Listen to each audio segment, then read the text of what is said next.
Hello everyone, and welcome to our Week 4 team builder for the CGC Draft League. So our Week 4 opponent is going to be none other than the villain of the Draft League, being Grachay and the Windy City Whimsies. So I call Grachay a villain because her team is absolutely insane. I'm honestly in awe of how she managed to draft such a powerful team.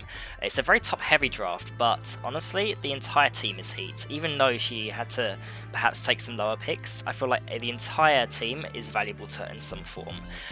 So I'm going to go over her team first, and what I deem to be the most threatening, if not all of them, and then I'll be going over the team that we came up with, which I'm so beyond excited to do. I cannot wait to share the ideas I've got for this week, because it is the most wacky and out there team so far by a mile.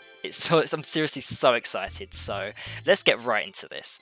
So, Grachay's team, her number one mon of the draft was Garchomp. So, Garchomp is a very strong Pokemon in the BDSP meta, one of the best, I would say, and she drafted a team that pretty much supports it in every way.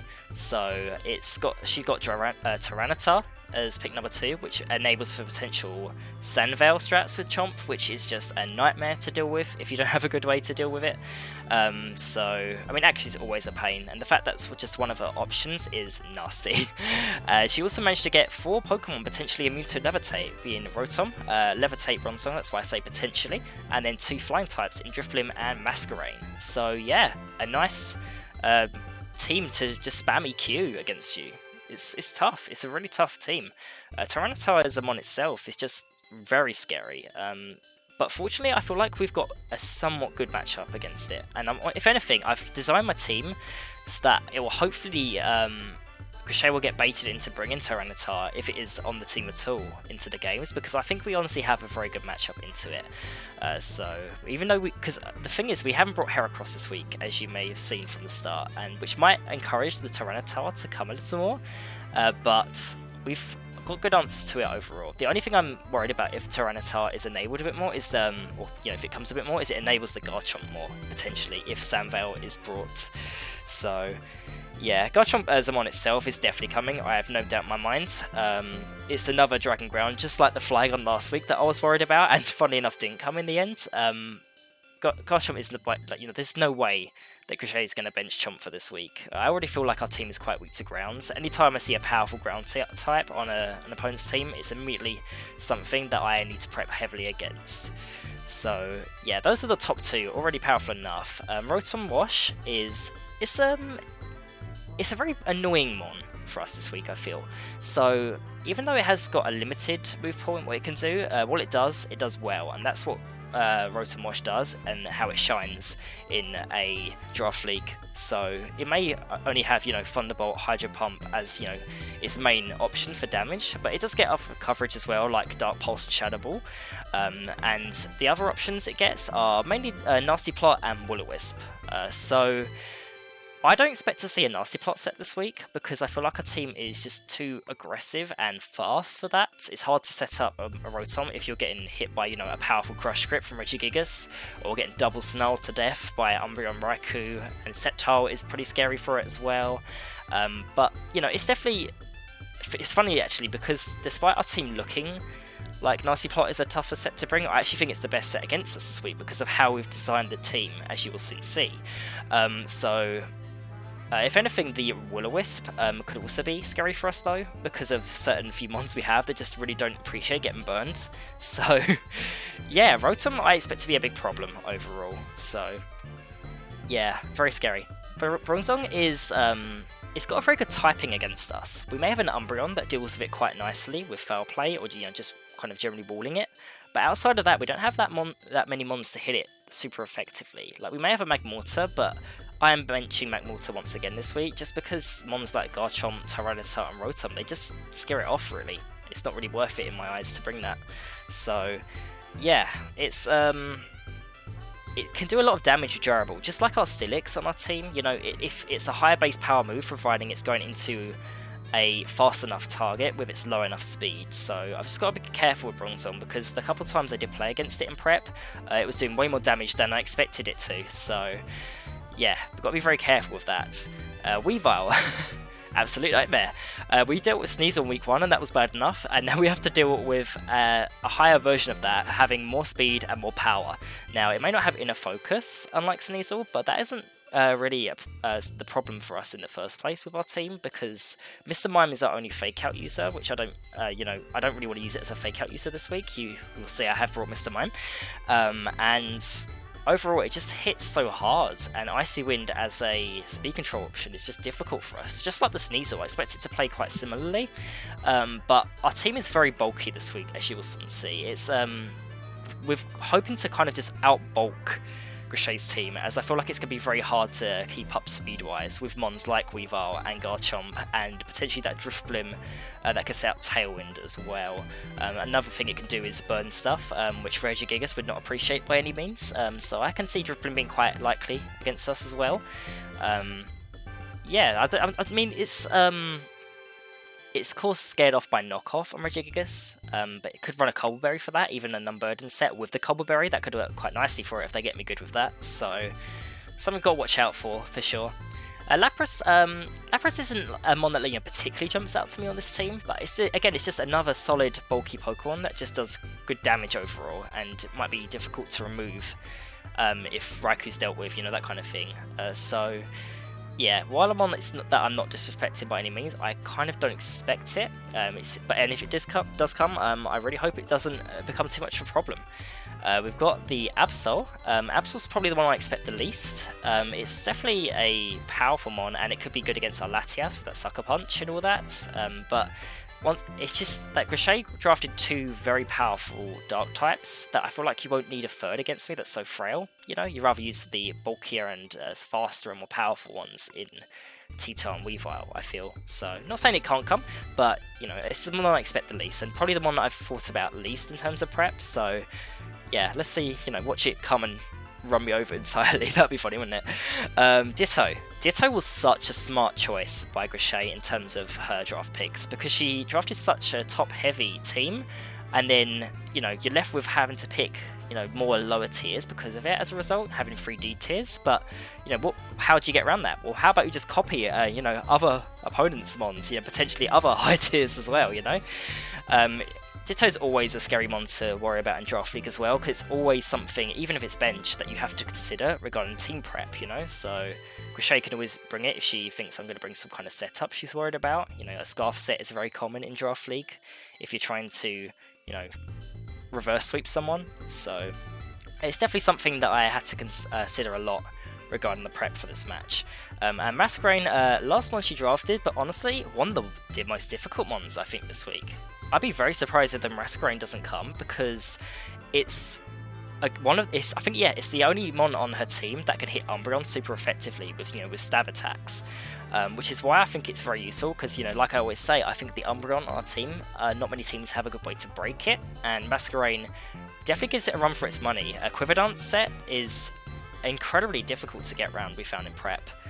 Once it's set up, enough power and mainly speed, if it gets that speed control, it can just start dishing out some very powerful damage on Latias and Umbreon with the Bug Buzz, and Air Slash would deal with the Heracross if we were bringing it. I had actually tried Heracross and decided it just wasn't doing what I wanted it to in the prep, so yeah, Masquerain is probably one of the main factors for that. So yeah, it's a mon that I've had to consider a lot and make a big plan around in prep, and I'm hoping that it doesn't come, but if it does, at least we have a good plan against it. It's something I've had to work on quite heavily though. But yeah, that is Grachay's team. Very scary, very, very good picks overall. If I had to choose 6 I reckon she'll bring against me, the Chomp and Titar, but the Garchomp definitely, 100% the Garchomp. Rotom is for sure going to come, I feel. Weavile, absolute no-brainer. Masquerain, I personally think it's worth it. I'm just wondering if Grachay notices how good it is, The Titar is also highly likely. It's just a case of if it's getting scared off by the Heracross, I guess. I feel like it's still something you bring on the team, and then depending on the mons I have or she sees, will be whether she wants to bring it to the actual match or not. Bronzong could definitely come, as could Drifblim. I think they're like the main 7. I'd say the Absol, Lapras, and Ditto are the least likely, but the Ditto, it's one of those mons, it's hard to really, see how good it is against your team, because it's, you know, it copies your own, it's hard to kind of get a read on how it's going to do because of that. So it could definitely be something that comes. It's just I've got plans against it, so, you know, like I've said in prep, I don't think it's going to be as useful to her as some of the other mons on the team overall. So yeah, that's enough of Grachay's team. Let's get into the draft of our own team here. If I can get to it, there we go. Yeah, so no peeking. You can fully go on back on the vids and check it out, but I highly suggest you don't, because it's going to be way more fun if I break it all down for you. So we have Regigigas here. Nothing too crazy to start, but you may immediately notice it's quite a bulky one this week, over the speed that we've generally prioritised in previous weeks, weeks 1 and 2, as we did bench it for week 3, of course. Set being Facade, Drain Punch, Rock Tomb, and Protect. So Drain Punch and Protect were definite must-haves through this entire prep process we've had, but the other two moves were actually Avalanche and Psych Up at one point. Psych Up, for reasons you will soon see later into the team breakdown, and Avalanche mainly for the Garchomp. We found overall in practice though, it was just hard to get it off effectively. The main reason for that being that it just couldn't do enough damage in time, because what the Avalanche is meant to do is that if Slow Start is active, then we should be able to one-shot a non-bulky Garchomp, providing we get attacked when Avalanche's power gets doubled, you know, because it does like 100% minimum to a Garchomp like that. Why do I say, you know, with the Slow Start active though? We have Weezing on the field, right? Yeah, well, the problem with that is that Weezing this week is Levitate. So this is where it gets a little wild, because it seems insane to bring Regigigas and Weezing, but a non-neutralizing gas Weezing. The main reason we've got Weezing like this is just because I'm so scared of that Garchomp, and I want to have as many answers to it as possible. Being immune to that ground typing is just so useful for us this week, and I wanted to have Weezing as like a good backup and option against that.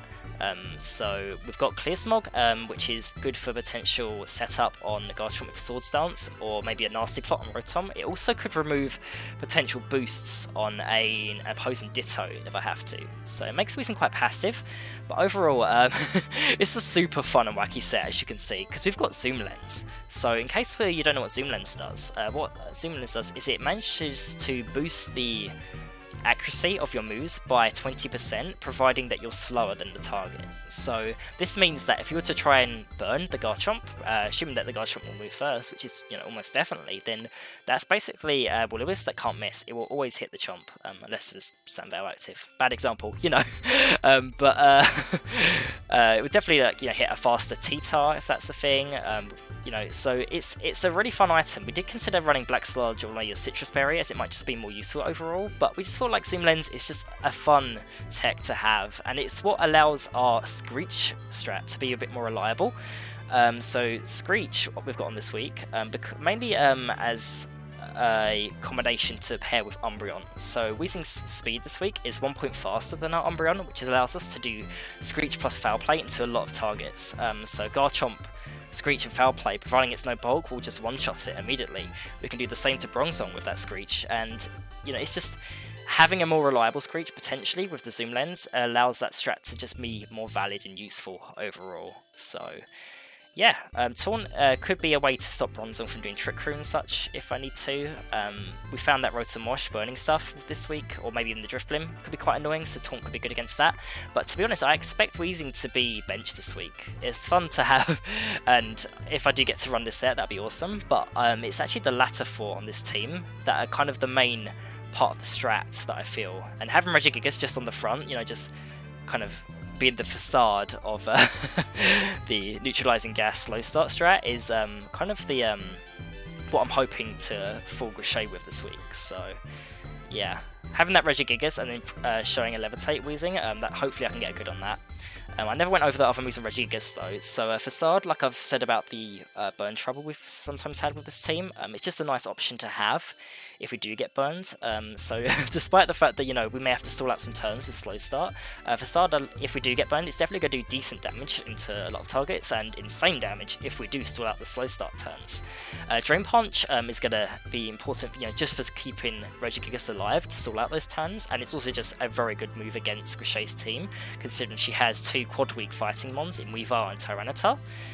So yeah, that'll be nice juicy targets for Drain Punch if we were able to pull that off.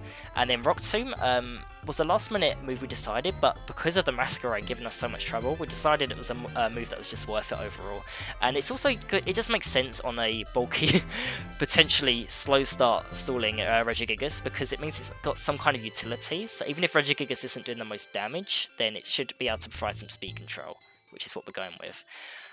Yeah, so we've got Regigigas wheezing there, but Umbreon is what I'm expecting to be the start of the show, and this is the first wild idea that I had going into this week, because this set is insane. We have Foul Play, Double Kick, yes, Curse, and Baton Pass.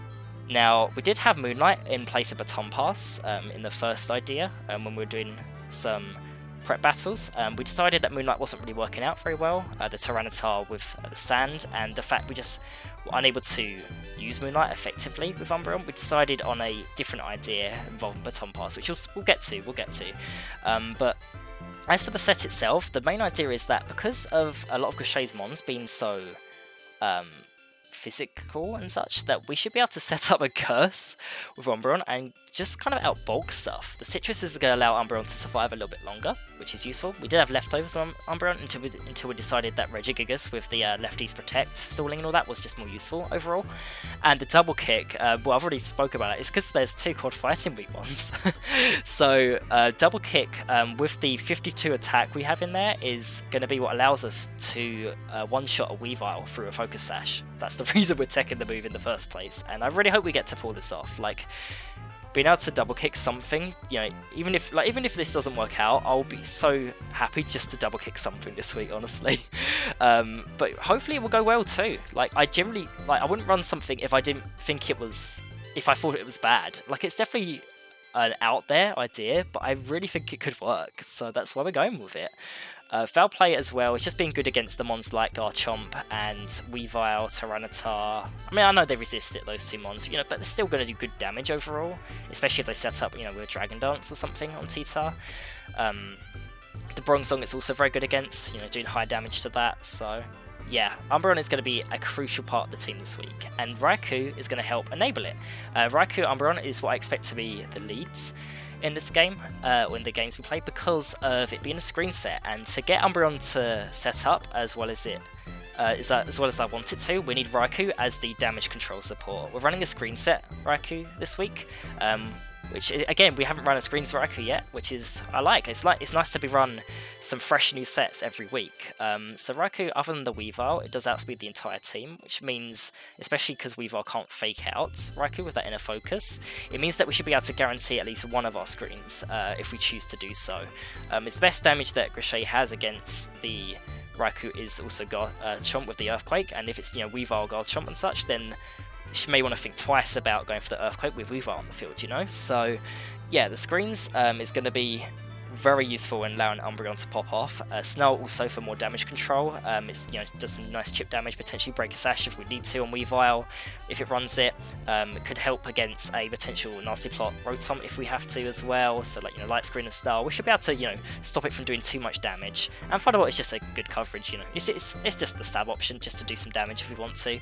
Raikou I expect to go down, you know, somewhat earlier this week, because the main plan really is to do as much as we can with Raikou, you know, snarling, set up screens, making our team nice and bulky, with the expectation that it will go down eventually, and then we have our 2 mons in the back to do what we want and clean up, you could say, once we've got the screen set up. So those 2 mons being Mr. Mime, which is a Scarf set, very different to last week, as we were running Trick Room last week. The Scarf is great because it allows us to outspeed the entire team, and Grachay has quite a few Fairy Weak mons, so, you know, Weavile, Tyranitar, even though it takes it quite nicely because of the sand, and Garchomp.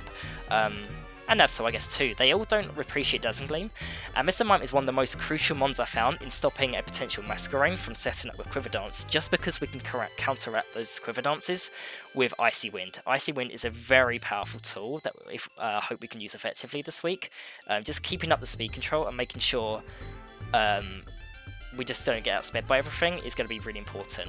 We can also do, you know, very good damage with Technician Icy Wind as well against mons like the Chomp and all that, so It's funny having a Scarf set though with only 2 attacking moves, because we've got Skill Swap and Trick in the last slots.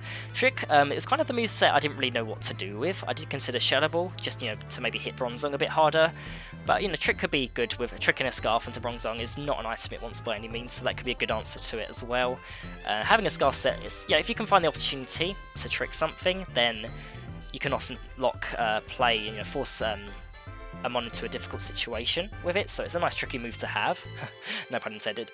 But the Skill Swap is actually the move I expect to use, if any, non-status move. Dazzling Gleam, to be honest, Mr. Mind's probably just going to spam Dazzling Gleam or Icy Wind this week, but if we can do a few cheeky things with Skill Swap. The first one being the Regigigas. We can actually Skill Swap our own Regigigas to get rid of Slow Start immediately. It's not really the plan I'm going with, but if we have to do it as an option, it is there, which is really cool. And then the, in my opinion, cooler thing is that what we can do against a Rotom Garchomp pairing is we can Skill Swap Grachay's Rotom to steal the Levitate, and then the Garchomp will be, you'll try to go with Earthquake, unless it has Poison Jab or Iron Head, so that's going to be its best form of damage, just going for EQ into Mr. Mime, so we become immune to that, and they also hit their own Rotom with a super effective Earthquake, which could help massively. So it's a fun idea, a fun tech, but I don't know if it will actually pull it off, because it's most likely just going to Dazzling Gleam or Icy Wind spam, to be honest. And then star number 2, I would argue, combined with the Umbreon. So we had the Baton Pass on Umbreon. Why? The reason is because we want to try and get some curse boosts into our Sceptile here. So we're running the White Herb. White Herb allows us to take an Intimidate drop from Masquerain if we have to, and also activates Unburden. We want an item that we can use to make sure our Sceptile can outspeed her entire team, because if we can get that Unburden off, not even Weavile can jump us. It's going to involve some very fast Mons and Tailwind, potentially from Drifblim, to have a chance of outspeeding Sceptile. So I don't expect to lead Sceptile in any means. It's going to be like a Mon that we get into and cleans up in the endgame, if it all goes well. So we've got Leaf Blade as a general good stab option, because, to be honest, Grachay's team is not really a fan of grass types. With that Tyranitar and Rotom Wash, Lapras, Leaf Blade does solid damage into all of those. Rock Slide, the Rock Slide is very important to deal with Masquerain, because the main thing about Masquerain is we just need to outspeed it and get Sceptile into the right position we need, so that we can just one-shot it with Rock Slide. That's the intention anyway. And the Crunch, we did have Drain Punch at one point, but we decided that we can just Leaf Blade a Tyranitar Weavile anyway, so Crunch would actually be more useful if we need to hit Drifblim and the Bronzong. As I've already said before, the Bronzong itself, it's a Mon we don't have that much to hit with, so just having another super effective option could be useful to us. Oh, and another thing about the White Herb, I should probably explain that first. So not only the potential Intimidate from Masquerain, which could be useless, if we get it in when Masquerain's already on the field, but the main thing is the Baton Pass into White Herb Unburden combination. So what this means is that after we set up a few curses, so our attack and defense will be up, but our speed will be down, right? But fortunately, Sceptile's White Herb will negate all the speed drops of the curse and then activate the Unburden. So we'll basically just have a Sceptile at double the speed with a good few bulk ups, depending on how many we can set up before we get into it. So yeah, it also allows, what's cool about the Baton Pass as well is that we can pretty much get Sceptile in safely, because after a curse or two, our Baton Pass, provided we can get it off, is always going to go last. It's not like we, a fast initiative move. It's going to mean that we go last in the turn and then get Sceptile in safely, and then hopefully just put in a lot of pressure against Grachay's team. So yeah, I think that's mostly everything. I could quickly look over the Mons to see if I missed anything about spreads and such. Mostly just general spreads, just to not take too much damage from Mons. Raikou I could go over. The speed allows us to outspeed, I believe it's the Garchomp by 2 points though, because Sceptile I think is, it's one below, and again I don't like speed ties if they ever occur, so we've got a lot more physical bulk, again not too much special attack on it this week, just because we're trying to tank the hits, we're not trying to do the damage with Raikou. And Mr. Mime, we managed to made a lot more physically bulky, it's just because we may need to take an attack still from a Garchomp or T-Tar. We want to make sure it can at least tank 1 or 2. With the screens, it actually is surprisingly bulky. So, an Icy Wind, Dazzling Gleam, it should be able to, two-shot the Garchomps and Weaviles and such. Not so much T-Tar, but that's okay, because hopefully Sceptile is going to be the one that defeats the Tyrannotars and all that. So yeah, these are the main 4 I plan to bring, and Regigigas is a fun backup option that we actually, to my surprise, had success with in the draft as well. So Sceptile's the more fun one, that puts some more pressure offensively overall, but if we want to use Regigigas to, compared, with this, if you can combine it with the screens, it's honestly quite good, I find, as well, and probably even better now that with Facade and Rock Tomb for the speed control and damage if we get burned. So yeah, that is the team. I'm so excited to play this match. I really hope it goes well, and yeah, I hope you're excited, because yeah, wild week it should be. There's some insane techs on here, and I really hope we get to show off as many as possible. So yeah, thank you very much for watching, everyone. I will see you in the week 4 match. Take care.